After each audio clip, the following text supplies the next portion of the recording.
Down walking my porch here in Louisville, Kentucky.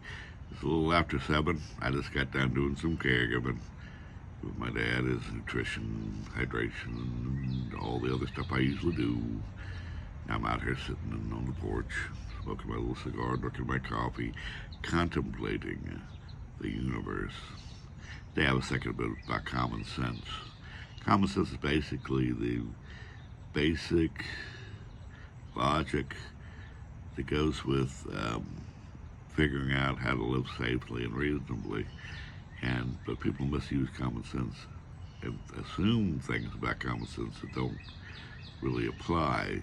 There's instinctual, that's all part of our species, but common sense really depends on your life and education and experience and what you pass down to others. I mean, it's always funny to me that things that you think are common sense should be, well, that's common sense, that's a no-brainer. Well, as a caregiver, we think a lot of that after all the experience we've had. The people who are not caregivers don't seem to pick up on. And kids too. I mean, there's an age and experience, because kids, back in the days when they had VHS tapes to watch movies, kids used to put peanut butter and jelly sandwiches in there to feed Mr. VCR because they loved their friend who played all their favorite movies. I remember back with the dawn of computers, when the first CDs came out, the CD tray would pop out.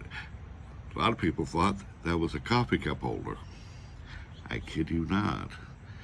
And some adults and children will put a metal fork down in a toaster and wonder why they got electric shock. Common sense it's just not common unless you experience it and pass that along.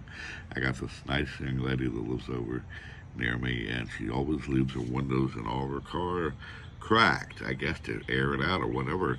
But I told her yesterday, I said, well, look, see all the other cars? Nobody else is doing that, and there's a reason for that, because when it rains, because she lives down the rain too, it gets in there, and it can mold your car, it can cause mold, mildew, insects can get in, burrow into things, it can mess up your electrical system of your car, which is sensitive to this kind of thing, and it never dawned on her. She just thought it was airing out her car. So common sense isn't as common as you think. But try to be common, to have some common sense about things like that. In any case, I got to do some common sense things, and I'll talk to you again at another time.